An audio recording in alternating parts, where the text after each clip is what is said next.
Hello family जय जगन्नाथ। जेते भी शीत दिन चलती काश कफ तो समस्त को ही लगी रही और रातिर काश कफर प्रभावटा केते जोर रुए एटा तो समस्त जानते जो मान देह कोल्ड रोचे। तो से गोटे बढ़िया घर उपचार नहीं आसी जोटा कि पिपली एटा जेकोसी आयुर्वेदिक किंबा पूजा दुकान में मिल जाव।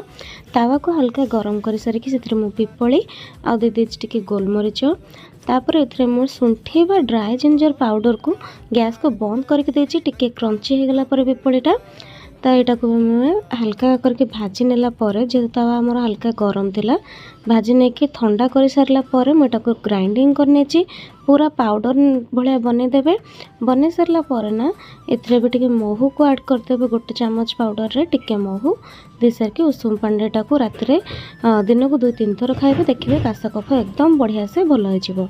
तो आपको केमती लगे निहाती मो सहित शेयर करेंगे। Thanks for watching love you.